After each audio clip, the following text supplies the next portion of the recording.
everybody. It's with a heavy heart that I make this video, so I'm going to be very raw and very vulnerable. This is going to be going over the 5 stages of grief. I currently am grieving the loss of my grandfather, but I figured as I'm going through this process, let me try to find purpose in it by creating something that can help someone else going through this. In 1969, Elizabeth Kubler-Ross created the grief cycle. And the grief cycle consists of the 5 different stages: denial, anger, bargaining, depression, and acceptance.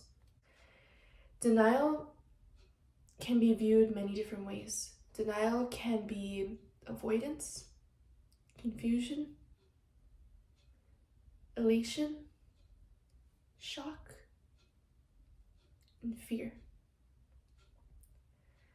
Anger can also present itself as frustration, irritation, and anxiety. That is where I currently am right now while I'm making this.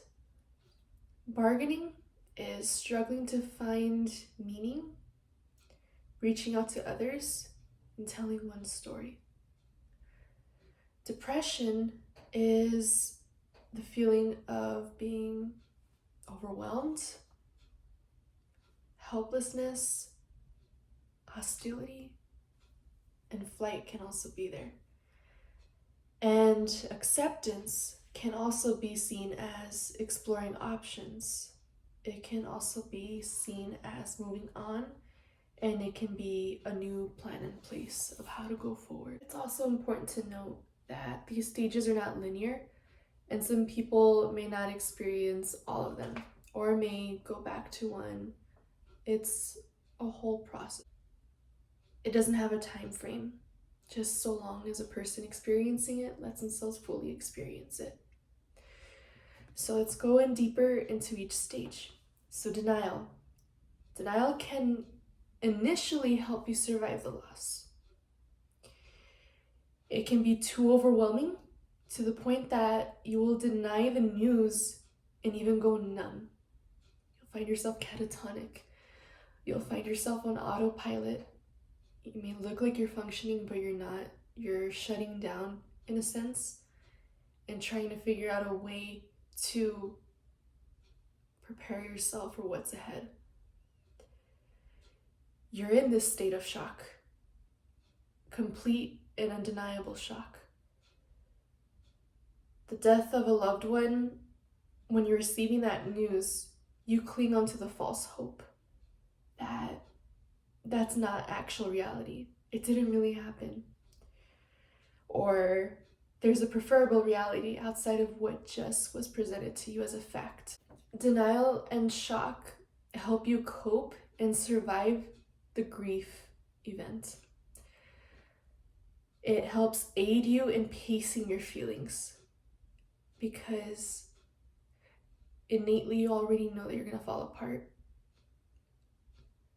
Instead of becoming completely overwhelmed with that grief at that moment, the response is to deny, to not accept, and to stagger its impact. So you're kind of like trying to scatter it out a little bit in dosages that are not so overwhelming as you know they can be.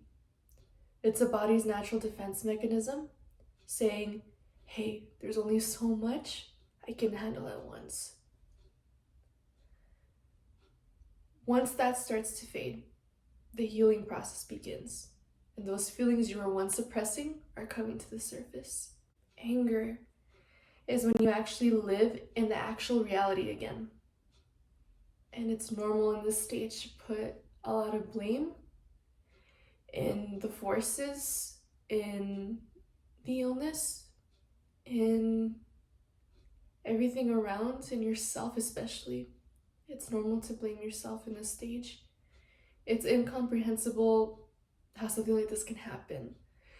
It's the complete and utter agony of this news. But anger is a necessary stage of grief, and it's important to encourage the anger. It will dissipate, but the more truly you feel that anger, the more quickly it will dissipate and the more quickly you'll be able to heal. When you experience a grief event, you might feel disconnected from reality. You might feel that you have no grounding anymore and that nothing solid is there to hold on to. Anger is used as a strength to bind you to reality.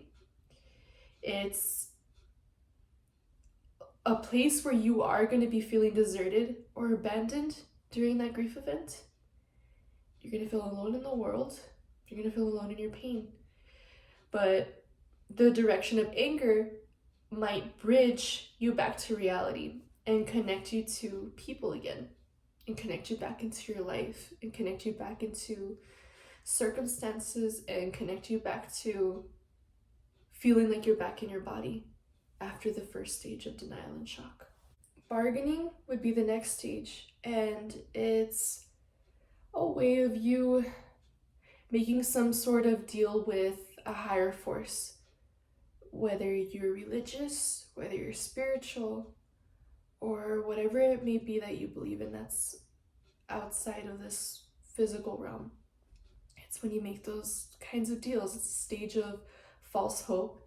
It's what you do to make yourself believe that you can avoid the grief through some type of negotiation. It's when you are willing to make a major life change in an attempt toward normality. And guilt is common when it comes to bargaining. It's very common to feel the what ifs suddenly flood you. It's very common to feel the, what if I had just done this? What if I had done this? What if I told this person this? What if I didn't tell this person this? It can be many different things, and that's when the what ifs do come in, and that's when we try to find a way to go back to the past and try to track where we feel like we could have been more in control of the situation. Depression is the fourth stage, and it's commonly associated with grief. It's the more common visual aspect that you see in grief. It's the reaction to the emptiness that we feel when we're living in that reality and realize that this person is gone. You can withdraw from life, you can feel numb, you can live in a fog, and may not want to get out of bed. But it's okay. It's a stage in it.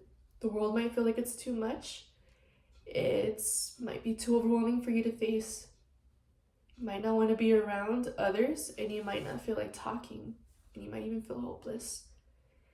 But it is part of it, and it's really important to go through that process and know your triggers, know whatever may arise, and be very honest with whenever those thoughts can get dark. Be sure to have a touching stone or support system that can be there while you're through that as well, that can help. Or if you're the one helping someone out going through that too, check in with yourself, or if you're somebody else, check in with that person. The final stage of grief is acceptance. It's the last stage of the Kubler-Ross model, and your emotions may begin to stabilize.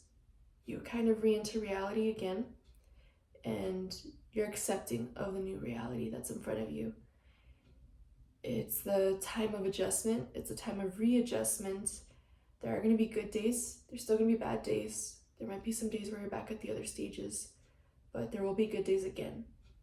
And this does not mean you'll never have another bad day when you are uncontrollably sad, but it does mean that there's hope that the good days are going to outnumber the bad. You may feel yourself lifting from the fog. You may find yourself engaging with friends again.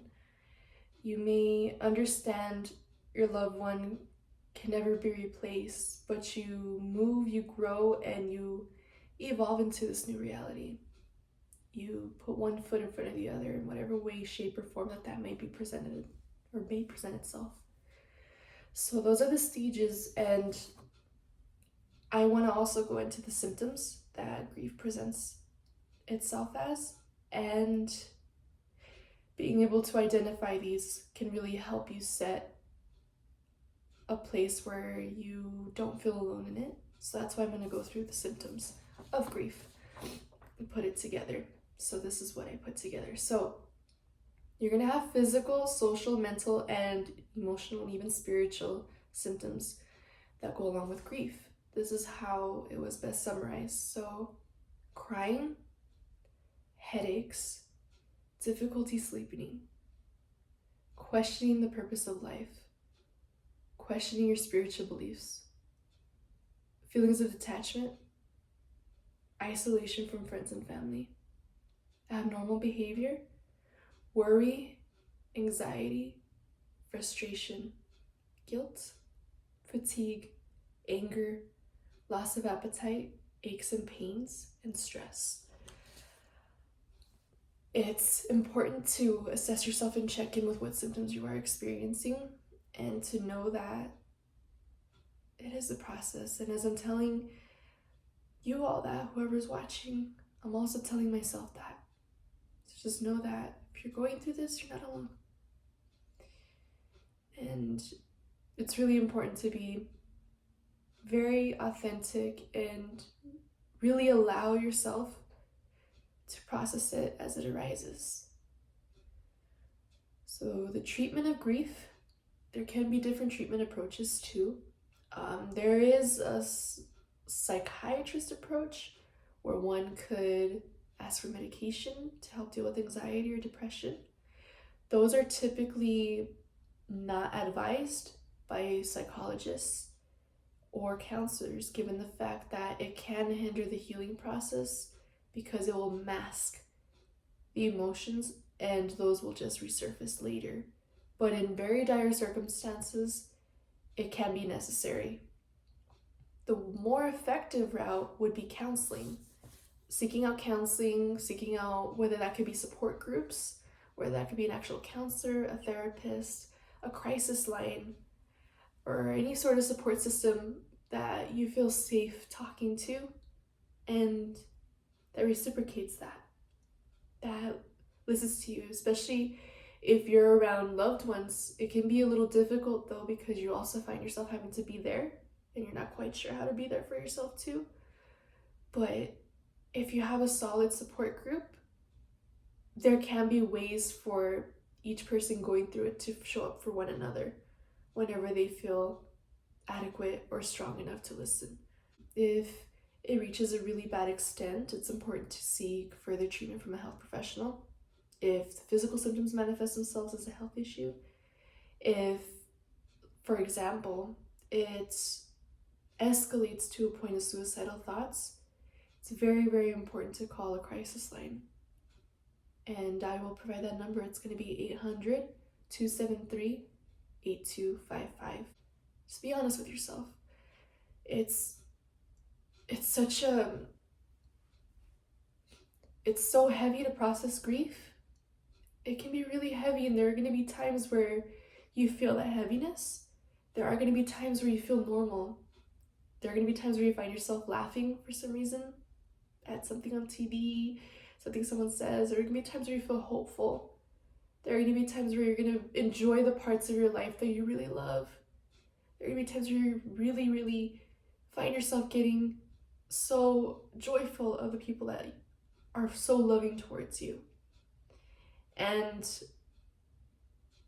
it's really important to remember that those gaps in between it all are what leads you closer to yourself. There is a way through it, but the only way through it is through it. And I want to thank you for taking the time to watch this. I want to thank my family for being supportive and for being so strong through this. I want to thank my boyfriend for being there for me through all of it. I want to thank friends and extended family who have shown up too and expressed their condolences. And I want to thank all of you who are also going through the same thing. So I hope that this video served as comfort. I wish you a supportive mental health day.